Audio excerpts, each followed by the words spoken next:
Of Christmases Long, Long Ago is my new book arriving for the 2025 Christmas season. Find out what Christmas was like centuries ago. Sneak preview, it was weird, and spooky, and rowdy, kinda gross sometimes. Find it wherever books are sold in hardcover from Lions Press and audiobook from Recorded Books. It's Christmas as you've never seen it before, and it makes a great gift. Hey, it's Brian, and I'm back for another season of Christmas Past. I hope you've had a wonderful year, and I can't wait to spend another season with you. This will be the 8th one for the Christmas Past family. Now, if you're listening in real time, today is Halloween, and you know what that means. For people like you and me, it means that the countdown to Christmas is on. By now, you've probably already seen some Christmas items on the store shelves, maybe seen some commercials for this year's batch of Christmas movies. It's not the full-on Christmas season yet, I know. We still have to get through Thanksgiving first. But the first hints of it are in the air. And Halloween is a great day to start easing in because it gives us a chance to practice that somewhat forgotten tradition of telling ghost stories at Christmas time. Sure, we still return to A Christmas Carol year after year, but ages ago, ghost stories were tied to the Christmas season the same way that those sappy made-for-TV romances are today. But my friends at Biblioasis Publishing have been doing their part for years to keep the ghost storytelling tradition alive. Each year, they publish a series of classic ghost stories beautifully illustrated by the acclaimed artist known only as Seth, and today I'm going to share one with you.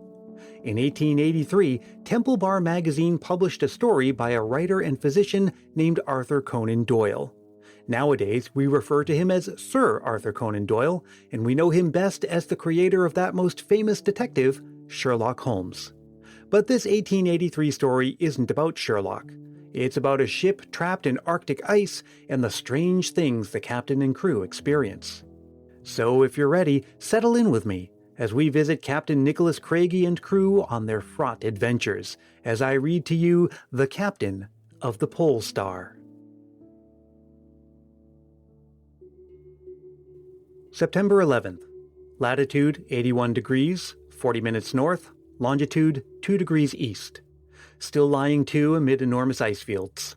The one which stretches away to the north of us, and to which our ice anchor is attached, cannot be smaller than an English county. To the right and left unbroken, sheets extend to the horizon. This morning the mate reported that there were signs of pack ice to the southward. Should this form be of sufficient thickness to bar our return, we shall be in a position of danger, as the food, I hear, is already running somewhat short. It is late in the season, and the nights are beginning to reappear. This morning I saw a star twinkling just over the foreyard, the first since the beginning of May. There is considerable discontent among the crew, many of whom are anxious to get back home and to be in time for the herring season, when labor always commands a high price upon the Scotch coast. As yet, their displeasure is only signified by sullen countenances and black looks, but I heard from the second mate this afternoon that they contemplated sending a deputation to the captain to explain their grievance. I much doubt how he will receive it, as he is a man of fierce temper and very sensitive about anything approaching to an infringement of his rights. I shall venture after dinner to say a few words to him upon the subject. I have always found that he will tolerate from me what he would resent from any other member of the crew. Amsterdam Island, to the northward corner of Spitsbergen, is visible upon our starboard quarter, a rugged line of volcanic rocks intersected with white seams which represent glaciers. It is curious to think that at the present moment there is probably no human being nearer to us than the Danish settlements in the south of Greenland, a good 900 miles as the crow flies. A captain takes a great responsibility upon himself when he risks his vessel under such circumstances. No whaler has ever remained in these latitudes till so advanced a period of the year. 9 p.m. I have spoken to Captain Craigie, and though the result has been hardly satisfactory, I am bound to say that he listened to what I had to say very quietly and even deferentially. When I had finished, he put on that air of iron determination which I have frequently observed upon his face, and paced rapidly backwards and forwards around the narrow cabin for some minutes.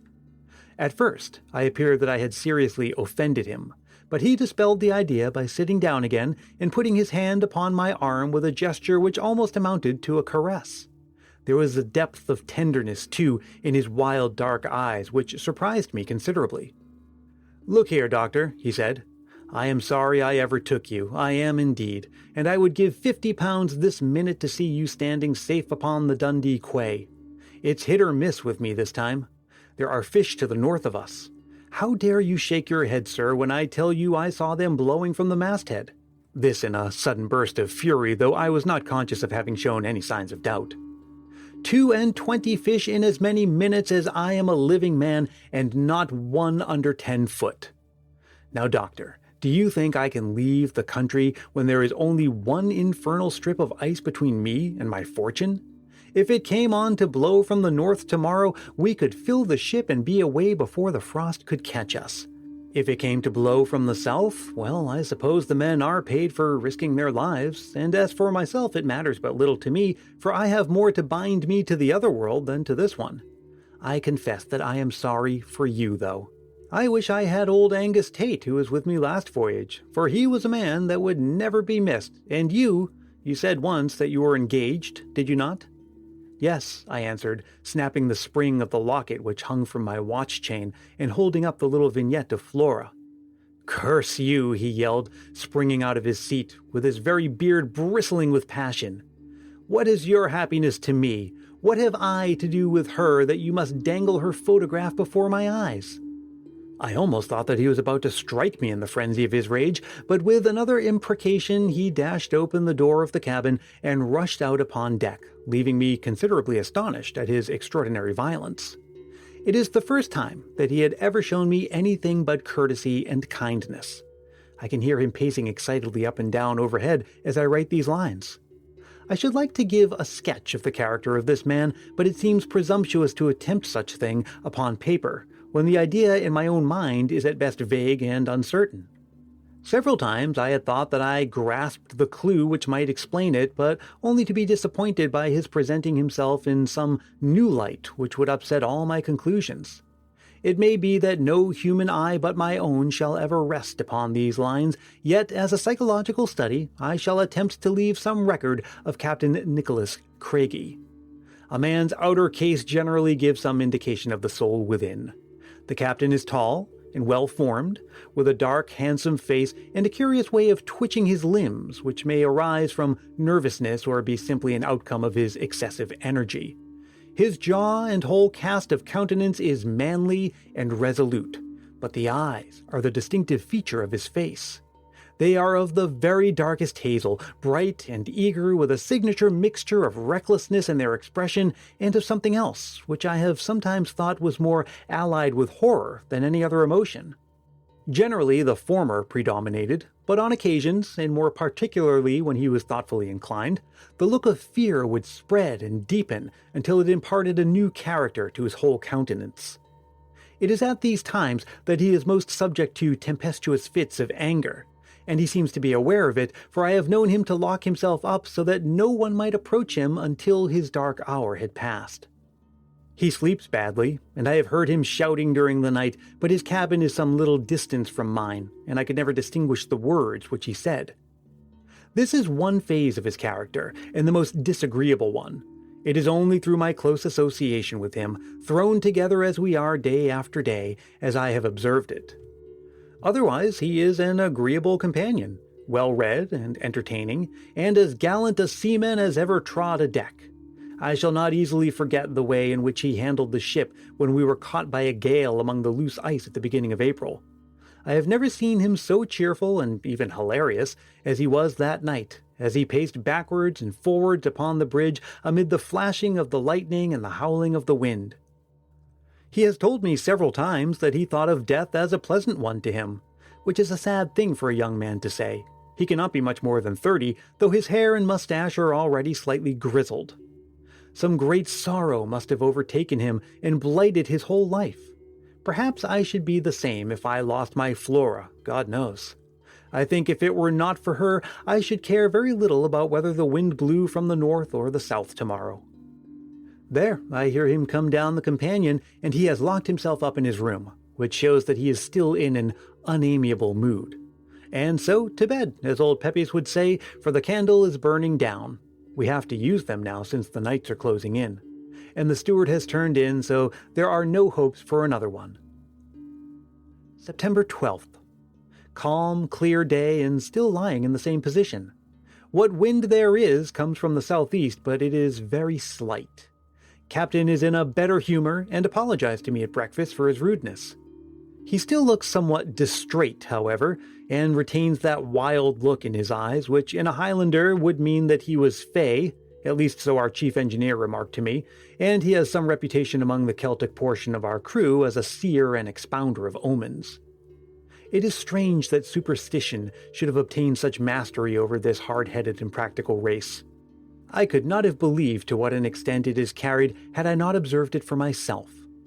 We have had a perfect epidemic of it this voyage until I have felt inclined to serve out rations of sedatives and nerve tonics with the Saturday allowance of grog.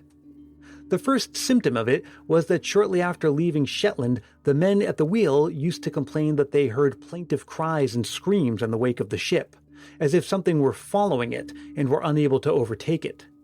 This fiction has been kept up during the whole voyage, and on dark nights at the beginning of the seal fishing, it was only with great difficulty that the men could be induced to do their spell. No doubt what they heard was either the creaking of the rudder chains or the cry of some passing seabird. I have been fetched out of bed several times to listen to it, but I need hardly say that I was never able to distinguish anything unnatural. The men, however, are so absurdly positive upon the subject that it is hopeless to argue with them. I mentioned the matter to the captain once, but to my surprise he took it very gravely, and indeed appeared to be considerably disturbed by what I told him. I should have thought that he at least would have been above such vulgar delusions. All this disquisition upon superstition leads me up to the fact that Mr. Manson, our second mate, saw a ghost last night. Or, at least, he says he did, which of course is the same thing. It is quite refreshing to have some new topic of conversation after the eternal routine of bears and whales which has served us so many months. Manson swears the ship is haunted, and that he would not stay in her a day if he had another place to go. Indeed, the fellow is honestly frightened, and I had to give him some chloral and bromide of potassium this morning to steady him down. He seemed quite indignant when I suggested that he had been having an extra glass the night before, and I was obliged to pacify him by keeping as grave a countenance as possible during his story, which he certainly narrated in a very straightforward and matter-of-fact way. I was on the bridge, he said, about 4 bells in the middle watch, just when the night was at its darkest. There was a bit of moon, but the clouds were blowing across it so that I couldn't see far from the ship. John McLeod, the harpooner, came aft from the forecastle head and reported a strange noise on the starboard bow. I went forward and we both heard it, sometimes like a bairn crying and sometimes like a wench in pain. I've been 17 years to the country and I never heard seal, old or young, make a sound like that. As we were standing there on the forecastle head, the moon came out from behind a cloud, and we both saw a sort of white figure moving across the ice field in the same direction that we had heard the cries. We lost sight of it for a while, but it came back on the port bow, and we could just make it out like a shadow on the ice. I sent a hand aft for the rifles, and McLeod and I went down onto the pack, thinking that maybe it might be a bear. When we got on the ice, I lost sight of McLeod, but I pushed on in the direction where I could still hear the cries. I followed them for a mile or maybe more, and then running round a hummock, I came right up on top of it, standing and waiting for me seemingly. I don't know what it was. It wasn't a bear, anyway. It was tall and white and straight, and if it wasn't a man nor a woman, I'll stake my davy it was something worse. I made for the ship as hard as I could run, and precious glad I was to find myself aboard. I signed articles to do my duty by the ship, and on the ship I'll stay, but you don't catch me on the ice again after sundown. That is his story, given as far as I can in my own words. I fancy what he saw must, in spite of his denial, have been a young bear erect upon its hind legs, an attitude which they often assume when alarmed. In the uncertain light, this bear would be a resemblance of a human figure, especially to a man whose nerves were already somewhat shaken.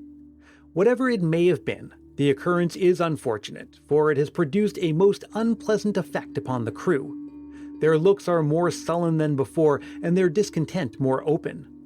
The double grievance of being debarred from the herring fishing and of being detained in what they choose to call a haunted vessel may lead them to do something rash. Even the harpooners, who are the oldest and steadiest among them, are joining in the general agitation. Apart from this absurd outbreak of superstition, things are looking rather more cheerful. The pack which was forming to the south of us has partly cleared away, and the water is so warm as to lead me to believe that we are lying on one of those branches of the Gulf Stream which run up between Greenland and Spitzbergen. There are numerous small medusae and sea lemons upon the ship with abundance of shrimps, so that there is every possibility of fish being sighted. Indeed, one was seen blowing about dinner time, but in such a position that it was impossible for the boats to follow it. September 13th. Had an interesting conversation with the chief mate, Mr. Milne, upon the bridge. It seems that our captain is as great an enigma to the seamen, and even to the owners of the vessel, as he has been to me. Mr. Milne tells me that when the ship is paid off, upon returning from a voyage, Captain Craigie disappears, and is not seen again until the approach of another season, when he walks quietly into the office of the company and asks whether his services will be required. He has no friend in Dundee, nor does anyone pretend to be acquainted with his early history. His position depends entirely upon his skill as a seaman and the name for courage and coolness which he has earned in the capacity of mate before being entrusted with a separate command. The unanimous opinion seems to be that he is not a Scotchman, and that his name is an assumed one. Mr. Milne thinks that he has devoted himself to whaling simply for the reasons that it is the most dangerous occupation which he could select, and that he courts death in every possible manner. He mentions several instances of this, one of which is rather curious if true. It seems that on one occasion he did not put in an appearance at the office, and a substitute had to be selected in his place. That was at the time of the last Russian and Turkish war. When he turned up again next spring, he had a puckered wound in the side of his neck, which he used to endeavor to conceal with his cravat. Whether the mate's inference that he had been engaged in the war is true or not, I cannot say. It is certainly a strange coincidence. The wind is veering round in an easterly direction, but it is still very slight. I think the ice is lying closer than it did yesterday. As far as the eye can reach on every side, there is one wide expanse of spotless white, only broken by an occasional rift or the dark shadow of a hummock. To the south there is the narrow lane of blue water which is our sole means of escape, and which is closing up every day. The captain is taking a heavy responsibility upon himself. I hear that the tank of potatoes has been finished, and that even the biscuits are running short, but he preserves the same impassible countenance, and spends the greater part of the day at the crow's nest sweeping the horizon with his glass. His manner is very variable, and he seems to avoid my society, but there has been no repetition of the violence which he showed the other night. 7:30 p.m. My deliberate opinion is that we are commanded by a madman. Nothing else can account for the extraordinary vagaries of Captain Craigie. It is fortunate that I have kept this journal of our voyage, as it will serve to justify us in case we have to put him under any kind of restraint, a step which I should only consent to as a last resource. Curiously enough, it was he himself who suggested lunacy and not mere eccentricity as the secret of his strange conduct. He was standing upon the bridge about an hour ago, peering as usual through his glass while I was walking up and down the quarterdeck. The majority of the men were below at their tea, for their watches had not been regularly kept of late. Tired of walking, I leaned against the bulwarks and admired the mellow glow cast by the sinking sun upon the great ice fields which surround us. I was suddenly aroused from the reverie into which I had fallen by a hoarse voice at my elbow, and starting round I found that the captain had descended and was standing by my side. He was staring out over the ice with an expression in which horror, surprise, and something approaching to joy were contending for the mastery. In spite of the cold, great drops of perspiration were coarsening down his forehead, and he was evidently fearfully excited. His limbs twitched like those of a man upon the verge of an epileptic fit, and the lines of his mouth were drawn and hard. "Look!" he gasped, seizing me by the wrist, but still keeping his eyes upon the distant ice, and moving his head slowly in a horizontal direction as if following some object which was moving across the field of vision. "Look, there, man, there, between the hummocks, now coming out from behind the far one. You see her, you must see her, there, still, flying from me, by God, flying from me, and Gone. He uttered the last 2 words in a whisper of concentrated agony, which shall never fade from my remembrance. Clinging to the ratlines, he endeavored to climb up upon the top of the bulwarks as if in the hope of obtaining a last glance at the departing object. His strength was not equal to the attempt, however, and he staggered back against the saloon skylights where he leaned panting and exhausted. His face was so livid that I expected him to become unconscious, so I lost no time in leading him down the companion and stretching him upon one of the sofas in the cabin. Then I poured out some brandy, which I held to his lips, and which had a wonderful effect upon him, bringing the blood back to his white face and steadying his poor shaking limbs. He raised himself up on his elbow, and looking round to see that we were alone, he beckoned to me to come and sit beside him. "You saw it, didn't you?" he asked, still in the same subdued, awesome tone so foreign to the nature of the man. "No, I saw nothing." His head sank back down upon the cushions. "No, he wouldn't without the glass," he murmured. "He couldn't. It was the glass that showed her to me, and then the eyes of love, the eyes of love. I say, Doc, don't let the steward in. He'll think I'm mad. Just bolt the door, will you?" I rose and did what he commanded. He lay quiet for a while, lost in thought apparently, and then raised himself up upon his elbow again and asked for some more brandy. "You don't think I am, do you, Doc?" he asked, as I was putting the bottle back into the after locker. "Tell me now, as man to man, do you think I am mad?" "I think you have something on your mind," I answered, "which is exciting you and doing you a great deal of harm." "Right there, lad," he cried, his eyes sparkling from the effects of the brandy. "Plenty on my mind, plenty. But I can work out the latitude and the longitude, and I can handle my sextant and manage my logarithms. You couldn't prove me mad in a court of law, could you now?" It was curious to hear the man lying back and coolly arguing out the question of his own sanity. "Perhaps not," I said, "but I still think that you would be wise to get home as soon as you can and settle down for a quiet life for a while." "Get home, eh?" he muttered, with a sneer upon his face. "1 word for me and 2 for yourself, lad. Settle down with Flora, pretty little Flora. Are bad dreams signs of madness?" "Sometimes," I answered. "What else? What would be the first symptoms?" "Pains in the head, noises in the ears, flashes before the eyes, delusions." "Ah, what about them?" he interrupted. "What would you call a delusion?" "Seeing a thing which is not there is a delusion."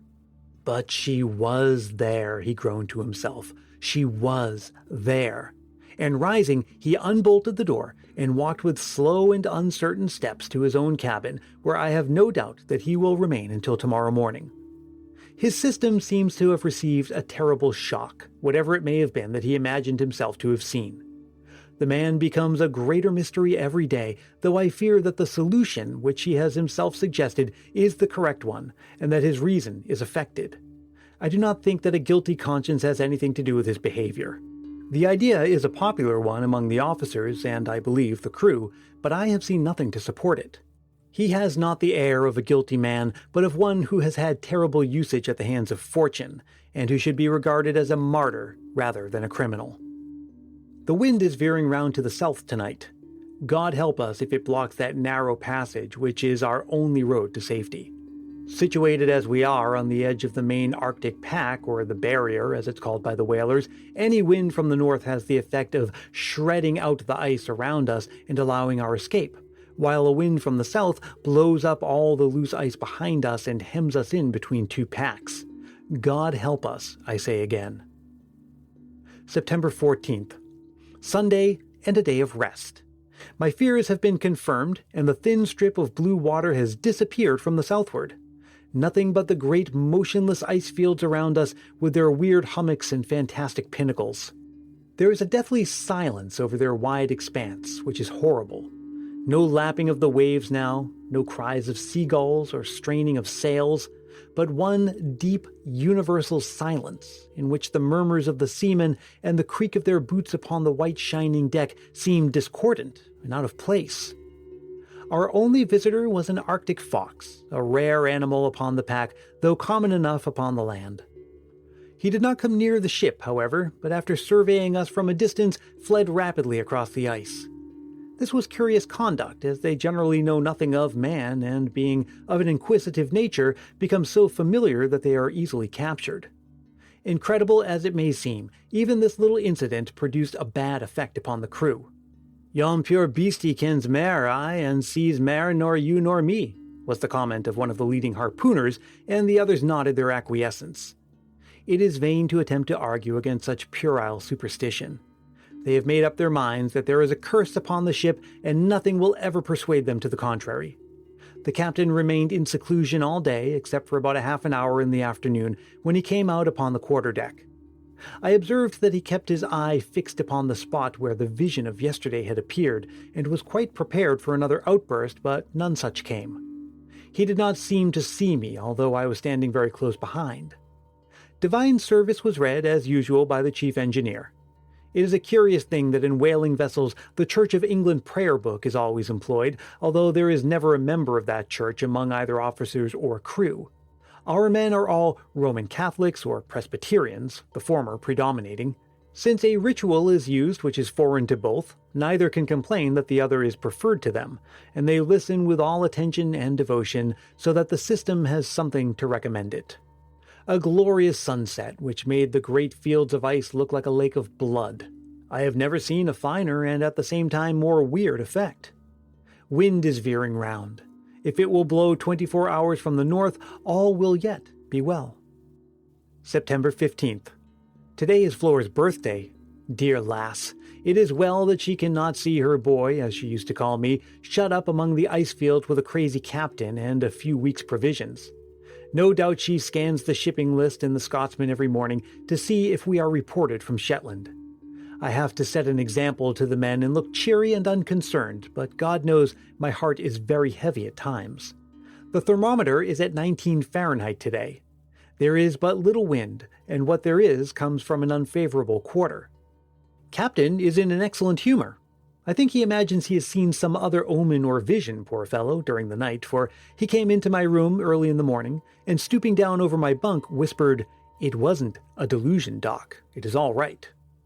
After breakfast, he asked me to find out how much food there was left, which the second mate and I proceeded to do. It is even less than we expected. Forward, they have half a tank full of biscuits, 3 barrels of salt meat, and a very limited supply of coffee beans and sugar. In the afterhold and lockers, there are a good many luxuries such as tinned salmon, soups, haricot mutton, etc., but they will go a very short way among a crew of 50 men. There are 2 barrels of flour in the storeroom and an unlimited supply of tobacco.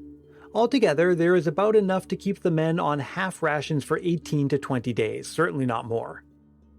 When we reported the state of things to the captain, he ordered all hands to be piped and addressed them from the quarterdeck.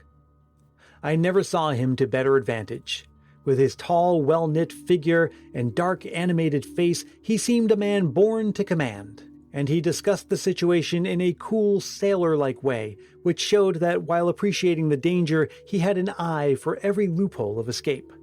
"My lads," he said, "no doubt you think I brought you into this fix, if it is a fix, and maybe some of you feel bitter against me on account of it. But you must remember that for many a season no ship that comes to the country has brought in as much oil money as the old Polestar, and every one of you has had his share of it. You can leave your wives behind you in comfort while other poor fellows come back to find their lasses on the parish. If you have to thank me for the one, you have to thank me for the other, and we may call it quits. We've tried a bold venture before this and succeeded, so now that we've tried one and failed, we've no cause to cry about it. If the worst comes to the worst, we can make the land across the ice and lay in a stock of seals which will keep us alive until the spring. It won't come to that, though, for you'll see the Scotch coast again before 3 weeks are out. At present, every man must go on half rations, share and share alike, and no favor to any. Keep up your hearts and we'll pull through this as you've pulled through many a danger before." These few simple words of his had a wonderful effect upon the crew. His former unpopularity was forgotten, and the old harpooner, whom I have already mentioned for his superstition, led off 3 cheers, which were heartily joined by all hands. September 16th. The wind has veered round to the north during the night, and the ice shows some symptoms of opening out. The men are in good humor in spite of the short allowance upon which they have been placed. Steam is kept up in the engine room, and there may be no delay should an opportunity for an escape present itself. The captain is in exuberant spirits, though he still retains the wild fey expression which I have already remarked upon. This burst of cheerfulness puzzles me more than his former gloom. I cannot understand it. I think I mentioned in an early part of this journal that one of his oddities is that he never permits any person to enter his cabin, but insists upon making his own bed, such as it is, and performing every other office for himself. To my surprise, he handed me the key today and requested me to go down there and take the time by his chronometer while he measured the altitude of the sun at noon. It is a bare little room, containing a washing stand and a few books, but little else in the way of luxury, except some pictures upon the walls. The majority of these are small, cheap oleographs, and there was one watercolor sketch of the head of a young lady which arrested my attention. It was evidently a portrait, and not one of those fancy types of female beauty which sailors particularly affect. No artist could have evolved from his own mind such a curious mixture of character and weakness. The languid, dreamy eyes, with their drooping lashes, and the broad, low brow, unruffled by thought or care, were in strong contrast with the clean-cut, prominent jaw, and the resolute set of the lower lip. Underneath it, in one of the corners, was written M.B. 819. That anyone in the short space of 19 years of existence could develop such strength of will as was stamped across her face seemed to me at the time to be well nigh incredible. She must have been an extraordinary woman. Her features have thrown such a glamour over me that, though I had but a fleeting glance at them, I could, if I were a draftsman, reproduce them line for line upon this page for the journal. I wonder what part she has played in our captain's life. He has hung her picture at the end of his berth so that his eyes continually rest upon it. Were he a less reserved man, I should make some remark upon the subject. Of the other things in his cabin there was nothing worthy of mention. Uniform coats, a camp stool, small looking-glass, tobacco box, and numerous pipes, including an oriental hookah, which, by the by, gives some color to Mr. Milne's story about his participation in the war, though the connection may seem a rather distant one. 11:20 p.m. Captain just gone to bed after a long and interesting conversation on general topics. When he chooses, he can be a most fascinating companion, being remarkably well-read and having the power of expressing his opinion forcibly without appearing to be dogmatic. I hate to have my intellectual toes trod upon. He spoke about the nature of the soul and sketched out the views of Aristotle and Plato upon the subject in a masterly manner. He seems to have a leaning for metempsychosis and the doctrines of Pythagoras. In discussing them, we touched upon modern spiritualism, and I made some joking allusion to the impostures of Slade, upon which, to my surprise, he warned me most impressively against confusing the innocent with the guilty, and argued that it would be as logical to brand Christianity as an error because Judas, who professed that religion, was a villain. He shortly afterwards bade me good night and retired to his room. The wind is freshening up, and blows steadily from the north. The nights are as dark now as they are in England. I hope tomorrow may set us free from our frozen fetters. September 17th. The boogie again. Thank heavens I have strong nerves. The superstition of these poor fellows, and the circumstantial accounts which they give, with the utmost earnestness and self-conviction, would horrify any man not accustomed to their ways. There are many versions of the matter, but the total sum of them all is that something uncanny has been flitting around the ship all night, and that Sandy MacDonald of Peterhead and Lang Peter Williamson of Shetland saw it, and also did Mr. Milne on the bridge. So, having 3 witnesses, they can make a better case of it than the second mate did. I spoke to Milne after breakfast, and told him that he should be above such nonsense, and that as an officer he ought to set the men a better example. I saw it was hopeless to try to reason with him, so I contented myself with begging him, as a personal favor, to call me up the next time the spectre appeared, a request to which he acceded with many ejaculations expressive of his hopes that such an opportunity might never arise. As I had hoped, the white desert behind us has become broken up by many thin streaks of water which intersect it in all directions. Our latitude today is 80 degrees, 52 minutes north, which shows that there is a strong southerly drift upon the pack. Should the wind continue favorable, it will break up as rapidly as it formed. At present, we can do nothing but smoke and wait and hope for the best. I am rapidly becoming a fatalist. When dealing with such uncertain factors as wind and ice, a man can be nothing else. Perhaps it was the wind and sand of the Arabian deserts which gave the minds of the original followers of Muhammad the tendency to bow to Kismet. These spectral alarms have a very bad effect upon the captain. I feared that it might excite his sensitive mind and endeavored to conceal the absurd story from him, but unfortunately he overheard one of the men making an allusion to it and insisted upon being informed about it. As I had expected, it brought out all his latent lunacy in an exaggerated form. I can hardly believe that this is the same man who had discoursed philosophy last night with the most critical acumen and coolest judgment. He is pacing backwards and forwards upon the quarterdeck like a caged tiger, stopping now and again to throw out his hands with a yearning gesture and stare impatiently out over the ice. He keeps up a continual mutter to himself, and once he called out, "But a little time, love, but a little time." Poor fellow, it is sad to see a gallant seaman, an accomplished gentleman, reduced to such a pass, and to think that imagination and delusion can cow a mind to which real danger was but the salt of life. Was ever a man in such a position as I, between a demented captain and a ghost-seeing mate? I sometimes think I am the only really sane man aboard the vessel, except perhaps the second engineer, who is a kind of ruminant, and who would care nothing for all the fiends of the Red Sea so long as they would leave him alone and not disarrange his tools. The ice is still opening up rapidly, and there is every possibility of our being able to make a start tomorrow morning. They will think that I am inventing when I tell them at home all the strange things that have befallen me. 12 p.m. I have been a good deal startled, though I feel steadier now thanks to a stiff glass of brandy. I am hardly myself yet, as this handwriting will testify.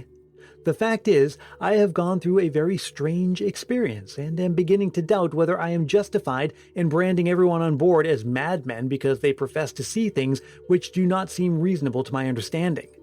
I am a fool to let such a trifle unnerve me, and yet, coming as it does after all these alarms, it has an additional significance, for I cannot doubt whether Mr. Manson's story or that of the mate, now that I have experienced that which I used to formerly scoff at. After all, it was nothing very alarming, a mere sound, and that was all.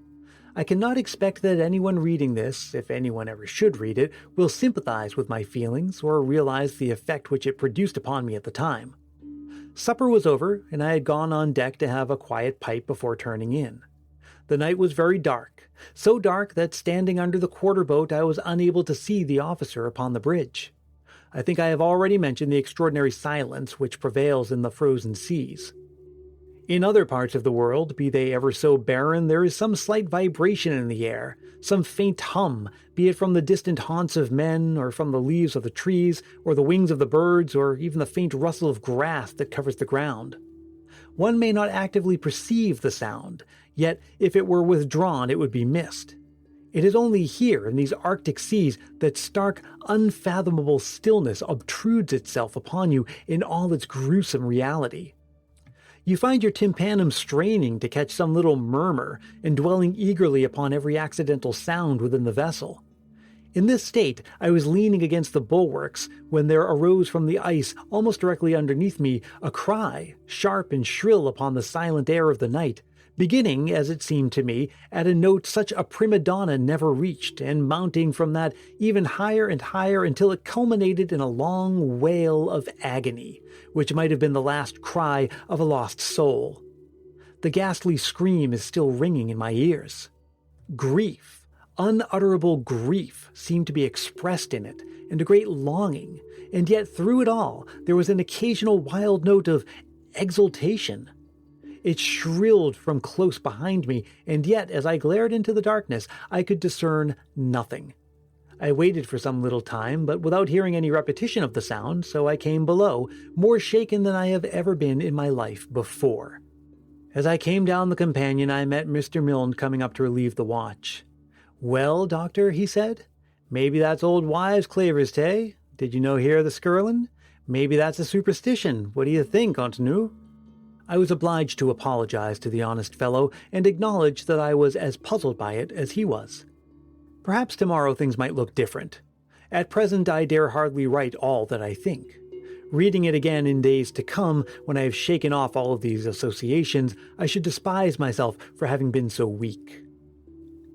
September 18th. Passed a restless, uneasy night, still haunted by that strange sound.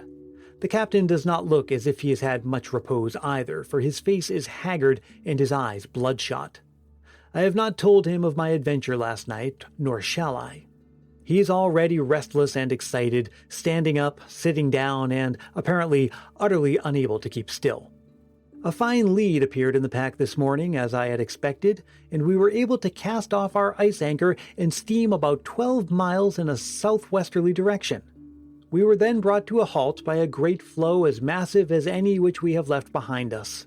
It bars our progress completely, so we can do nothing but anchor again and wait until it breaks up, which it will probably do within 24 hours if the wind holds. Several bladder-nosed seals were seen swimming in the water, and one was shot, an immense creature more than 11 feet long. They are fierce, pugnacious animals, and are said to be more than a match for a bear. Fortunately, they are slow and clumsy in their movements, so there is little danger in attacking them upon the ice. The captain evidently does not think that we have seen the last of our troubles, though why he should take such a gloomy view of the situation is more than I can fathom, since everyone else on board considers that we have had a miraculous escape and are sure now to reach the open sea. "I suppose you think it's all right now, Doctor?" he said as we sat together after dinner. "I hope so," I answered. "We mustn't be too sure, and yet no doubt you are right. We'll all be in the arms of our own true loves before long, lad, won't we? But we mustn't be too sure. We mustn't be too sure."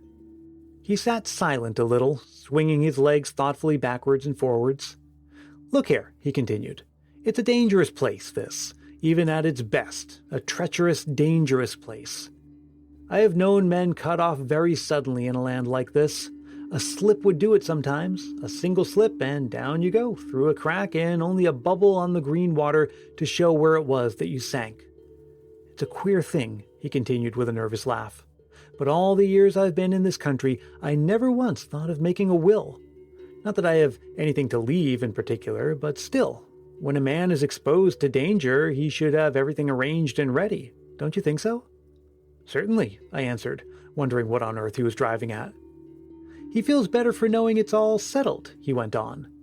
"Now, if anything should ever befall me, I hope that you will look after things for me. There is very little in the cabin, but such as it is, I should like it to be sold, and the money divided in the same proportion as the oil money among the crew. The chronometer I wish you to keep yourself as some slight remembrance of our voyage. Of course, all this is a mere precaution, but I thought I would take the opportunity of speaking to you about it. I suppose I might rely upon you if this were a necessity?" "Most assuredly," I answered. "And since you are taking this step, I may as well—" You, he interrupted. "You're all right. What the devil's the matter with you?" There, I didn't mean to be peppery, but I don't like to hear a young fellow that has hardly begun life speculating about death.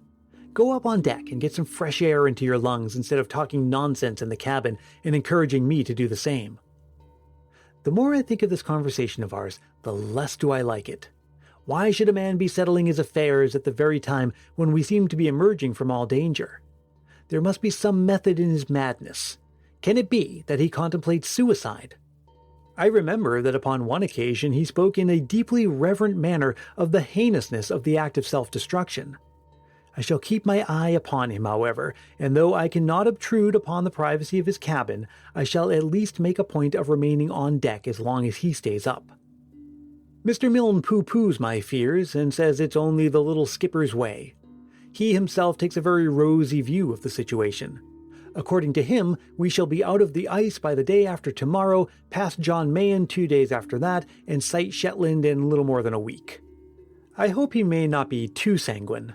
His opinion may be fairly balanced against the gloomy precautions of the captain, for he is an old and experienced seaman and weighs his words well before uttering them.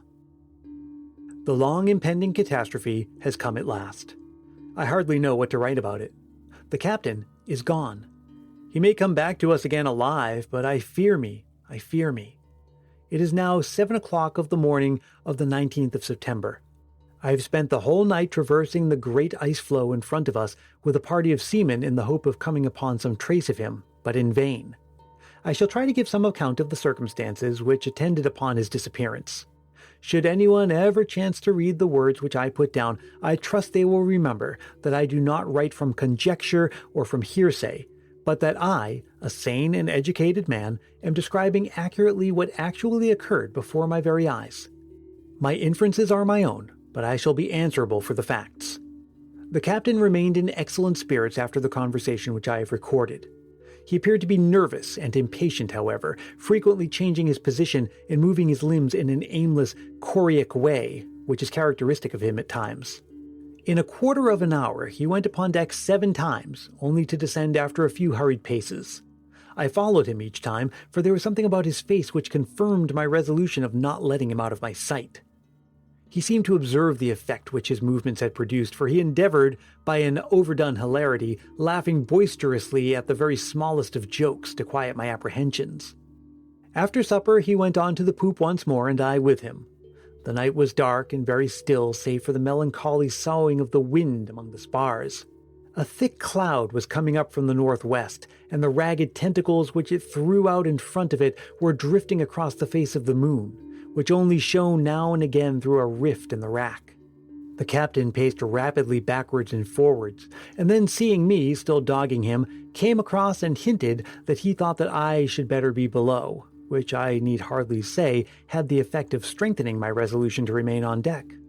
I think he forgot about my presence after this, for he stood silently leaning over the taffrail and peering out across the great desert of snow, part of which lay in shadow, while part glittered mistily in the moonlight. Several times I could see by his movements that he was referring to his watch, and once he muttered a short sentence of which I could only catch the one word, "ready." I confess to having felt an eerie feeling creeping over me as I watched the loom of his tall figure through the darkness, and noted how completely he fulfilled the idea of a man who was keeping a tryst. A tryst with whom? Some vague perception began to dawn upon me as I pieced one fact after another, but I was utterly unprepared for the sequel. By the sudden intensity of his attitude, I felt that he saw something. I crept up behind him. He was staring with an eager, questioning gaze at what seemed to be a wreath of mist blown swiftly in a line with the ship. It was a dim, nebulous body, devoid of shape, sometimes more, sometimes less apparent as the light fell on it. The moon was dimmed in its brilliancy at the moment by a canopy of thinnest cloud, like the coating of an anemone. "Coming, lass, coming," cried the skipper, in a voice of unfathomable tenderness and compassion, like one who soothes a beloved one by some favor long looked for, and as pleasant to bestow as to receive. What followed happened in an instant. I had no power to interfere. He gave one spring to the top of the bulwarks, and another which took him on to the ice, almost to the feet of the pale misty figure. He held out his hands as if to clasp it, and so ran into the darkness with outstretched arms and loving words. I still stood rigid and motionless, straining my eyes after his retreating form until his voice died away into the distance. I never thought to see him again, but at that moment the moon shone out brilliantly over a chink in the cloudy heaven and illuminated the great field of ice. Then I saw his dark figure, already a very long way off, running with prodigious speed across the frozen plain. That was the last glimpse which we caught of him, perhaps the last we ever shall. A party was organized to follow him, and I accompanied them, but the men's hearts were not in the work, and nothing was found. Another will be formed in a few hours. I can hardly believe I have not been dreaming or suffering from some hideous nightmare as I write these things down. 7:30 p.m. Just returned dead beat and utterly tired out from a second unsuccessful search for the captain. The floe is of enormous extent, for though we have traversed at least 20 miles of its surface, there has been no sign of its coming to an end. The frost has been so severe of late that the overlying snow is frozen hard as granite, otherwise we might have had the footsteps to guide us. The crew are anxious that we should cast off and steam round the floe, and so to the southward, for the ice has opened up during the night, and the sea is visible upon the horizon. They argue that Captain Craigie is certainly dead, and that we are all risking our lives to no purpose by remaining when we have an opportunity to escape. Mr. Milne and I have had the greatest difficulty in persuading them to wait until tomorrow night, and have been compelled to promise that we will not under any circumstances delay our departure longer than that. We propose, therefore, to take a few hours' sleep and then to start upon a final stretch. September 20th, evening. I crossed the ice this morning with a party of men exploring the southern part of the floe, while Mr. Milne went off in a northerly direction. We pushed on for 10 or 12 miles without seeing a trace of any living thing except a single bird, which fluttered a great way over our heads, and which, by its flight, I should judge to have been a falcon. The southern extremity of the ice field tapered away into a long narrow spit which projected out into the sea. When we came to the base of this promontory, the men halted, but I begged them to continue to the extreme end of it, that we might have the satisfaction of knowing that no possible chance had been neglected. We had hardly gone 100 yards before MacDonald of Peterhead cried out that he saw something in front of us and began to run. We all got a glimpse of it and ran too. At first it was only a vague darkness against the white ice, but as we raced along together it took the shape of a man, and eventually of the man of whom we were in search. He was lying face down upon the frozen bank. Many little crystals of ice and feathers of snow had drifted onto him as he lay, and sparkled upon his dark seaman's jacket. As we came up, some wandering puff of wind caught these tiny flakes in its vortex, and they whirled up into the air, partially descended again, and then caught once more in the current, sped rapidly away in the direction of the sea. To my eyes it seemed but a snowdrift, but many of my companions averred that it started up in the shape of a woman, stooped over the corpse and kissed it, and then hurried away across the floe. I have learned never to ridicule any man's opinion, however strange it may seem. Sure it is that Captain Nicholas Craigie had met with no painful end, for there was a bright smile upon his blue-pinched features, and his hands were still outstretched as though grasping at that strange visitor which had summoned him away into the dim world that lies beyond the grave. We buried him the same afternoon with the ship's ensign around him and a 32-pound shot at his feet. I read the burial service while the rough sailors wept like children, for there were many who owed much to his kind heart and who showed now the affection which his strange ways had repelled during his lifetime. He went off the grating with a dull, sullen splash, and as I looked into the green water, I saw him go down, down, down, until he was but a little flickering patch of white hanging upon the outskirts of eternal darkness. Then even that faded away, and he was gone. There he shall lie, with his secret and his sorrows and his mystery all still buried up in his breast, until that great day when the sea shall give up its dead, and Nicholas Craigie come out from among the ice with the smile upon his face and his stiffened arms outstretched in greeting. I pray that his lot may be a happier one in that life than it has been in this. I shall not continue my journal. Our road to home lies plain and clear before us, and the great ice field will soon be but a remembrance of the past. It will be some time before I get over the shock produced by recent events.